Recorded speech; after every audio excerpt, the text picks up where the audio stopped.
আসসালামু আলাইকুম। আপনারা নিশ্চয়ই দর্শক টেকনাফের সেই একরামুলকে ভুলে যাননি, যার নির্মম পরিণতি হয়েছিল র্যাবের হাতে এবং তার মেয়ের কণ্ঠ নিশ্চয়ই আপনাদের এখনো মনে আছে। ঘটনাক্রমে মোবাইল ফোনটি ওপেন ছিল, সেই ফোনে অনেক কিছুই মানুষ জানতে পারে, নতুবা আজকে একরামুলের এই ঘটনাটা দেশে এবং বিদেশে আন্তর্জাতিকভাবে এত প্রচার হতো না, এত প্রতিষ্ঠিত হতো না এবং তারই জেরে পুলিশের সাবেক আইজিপি, যিনি র্যাবের ডিজি ছিলেন, তার উপর নিষেধাজ্ঞা কিন্তু সেই কারণেই। আজ সেই একরামুল হত্যার ৬ বছর পূর্ণ হলো। একটি ছবি দিয়ে প্রথম আলো রিপোর্ট করেছে ২০১৮ সালের ২৬শে মে রাতে কক্সবাজারের টেকনাফে কথিত বন্দুকযুদ্ধে নিহত একরামুল হক এবং তার ২ মেয়ে। এখনো বলছে, দেখেন শিরোনামটা এরকমই, যে ২ মেয়েকে বলতে পারি না তাদের বাবা খুনের বিচার কখন হবে। একরামের স্ত্রী বলছে যে ২ মেয়েকে বলতে পারি না তাদের বাবা খুনের বিচার কবে হবে। অর্থাৎ এই খুনের ব্যাপারে এখনো তারা মামলা করতে পারেনি। কিন্তু দেখেন, সেই স্ত্রীর এখনো বিশ্বাস, প্রধানমন্ত্রীর সঙ্গে যদি তিনি সাক্ষাৎ করতে পারেন, প্রধানমন্ত্রীর কাছে যদি তিনি আকুতি জানান, তাহলে হয়তো এর বিচার হবে। কক্সবাজারের টেকনাফ পৌরসভার পানির ফোয়ারার পূর্ব দিকে লামার বাজার সড়ক দিয়ে ১০০ গজ এগুলোই বাঁ পাশে প্রায় জরাজীর্ণ একটি দোতলা বাড়ি। বাড়িটির দোতলার বসার ঘরের ৪ দেয়ালে মার্কার কলমে মানুষ মানুষকে গুলি করে মারে। একটা সেন্টেন্স, নির্দোষ মানুষ কেন মরে। আরেকটা সেন্টেন্স, আরেকটি সেন্টেন্স, আমাদের আব্বু হত্যার কি কোনো বিচার পাবো না। এমন নানা কথাও ছবি দেয়ালে লেখা আছে। ৬ বছর আগে স্কুল পড়ুয়া তাহিয়াত হক ও নাহিয়ান হক তাদের বাবা একরামুল হক হত্যার বিচার চেয়ে দেয়ালে নানা প্রশ্ন লিখে রেখেছিল। ২০১৮ সালের ২৬শে মে রাতে কক্সবাজারের টেকনাফে কথিত বন্দুকযুদ্ধে নিহত হন একরাম। আজ রোববার দেশব্যাপী আলোচিত এই ঘটনার ৬ বছর পূর্ণ হচ্ছে, কিন্তু এসব দেয়াল লিখন দেয়ালেই থেকে গেছে। জড়ো দেয়াল থেকে কোনো উত্তর মেলেনি।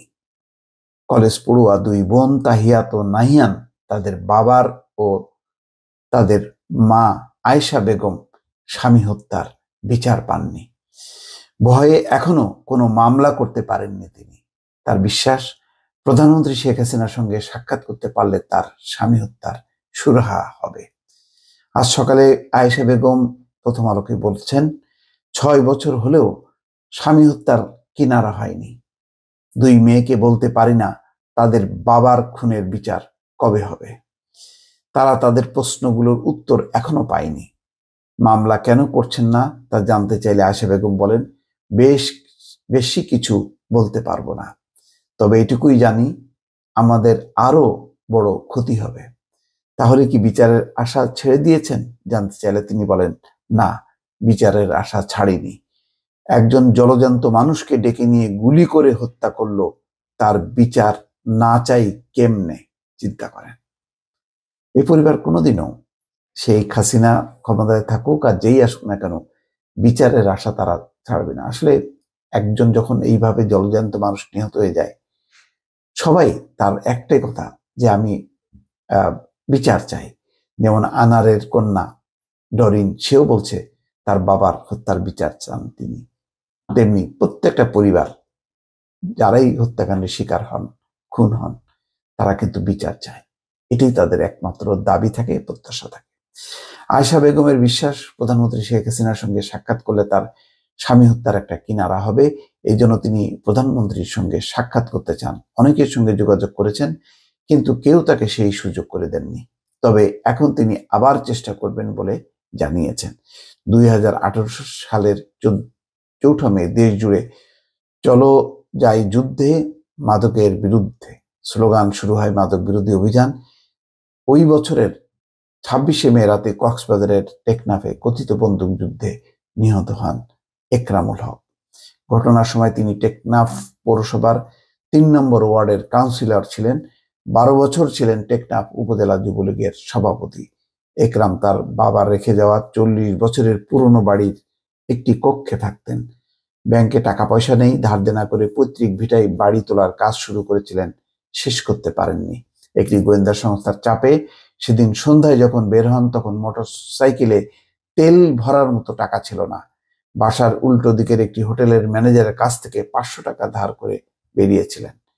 একরামের স্বজনরা জানান, হত্যাকাণ্ডের 2 দিন আগে টেকনাফে গুজব ছড়িয়েছিল একরামুল ক্রস ফায়ারে নিহত হয়েছেন। ঘটনার দিন একটি গোয়েন্দা সংস্থার লোকজন অনবরত একরামুলকে বিরক্ত করছিলেন, বারবার বলছিলেন একরামুল যেন তাদের একখণ্ড জমি কেনায় সহযোগিতা করেন। তাদের চাপাচাপিতেই একরামুল বাধ্য হন বাসা থেকে বের হন। জমির বিষয়টি ছিল অজুহাত। শেষ কথোপকথনে যা ছিল, হত্যাকাণ্ড ঘটার সময় মেয়েদের সঙ্গে একরামুল হকের কথোপকথন শোনা যায় ফোন থেকে যাওয়া রেকর্ডে। একরামের প্যান্টের পকেটে থাকা ফোনে মেয়ে ফোন করলে চাপ পড়ে রিসিভ হয়ে যায়। একরামের স্ত্রী আয়েশা বেগমের মুঠোফোনে রেকর্ড হয়ে যায় গুলির শব্দ, শোরগোল। ওই অডিও ভাইরাল হলে ঘটনাটি দেশ জুড়ে আলোচনায় আসে। তখন একরাম যে কথিত বন্দুক যুদ্ধে নিহত হন, তার 5 দিন পর আয়েশা কক্সবাজার সংবাদ সম্মেলন করে একরামের সঙ্গে তার ও মেয়ের শেষ কথোপকথনের অডিও রেকর্ড প্রকাশ করেন। তার অংশ ছিল এরকম: মেয়ে: হ্যালো আব্বু। একরাম: জি আম্মু। আম্মু, আমি হিল্লা যাচ্ছি। মেয়ে: কেন? জরুরি কাজে যাচ্ছি। মেয়ে আবার জিজ্ঞাসা করে, কেন? একরাম কান্না স্বরে: যাচ্ছি আম্মু। মেয়ে বলছে, যাচ্ছ? তুমি কান্না করতেছো যে? দর্শক, এই শব্দটি ছিল খুবই আলোচিত, যে যাচ্ছ তুমি কান্না করতেছো যে। এর এই কণ্ঠটি প্রত্যেকের হৃদয়কে স্পর্শ করেছিল। দর্শক, নিশ্চয়ই মনে আছে। এর কিছুক্ষণ পর গুলির শব্দ ও গোঙানির আওয়াজ শোনা যায়। এই অডিও অনলাইন ব্যাপকভাবে ছড়িয়ে পড়ে। বাবা মেয়ের শেষ কথোপকথন শুনে এবং একরাম নিহত হওয়ার খবরটি জেনে মানুষ সামাজিক যোগাযোগ মাধ্যমে তীব্র ক্ষোভ প্রকাশ করে। আয়েশা জানান, তখন সরকারের প্রভাবশালী 2 মন্ত্রী তার সঙ্গে যোগাযোগ করে প্রধানমন্ত্রীর সঙ্গে দেখা করার ব্যবস্থা করে দেবেন বলে আশ্বাস দেন, কিন্তু 6 বছরেও সেই ব্যবস্থা হয়নি। তিনি বলেন, মাননীয় প্রধানমন্ত্রীকে বলতে চাই, আমার স্বামী মাদক ব্যবসায়ী নন, তালিকায় নাম নেই, টাকা পয়সাও নেই, তাহলে ইয়াবা ব্যবসায়ী হলেন কি করে? দর্শক, এই ঘটনাগুলো পুরনো আবার নতুন করে নিয়ে আসলাম আপনাদের সামনে, এবং এর একটি প্রাসঙ্গিকতা আছে। ভালো থাকবেন। আল্লাহ হাফেজ।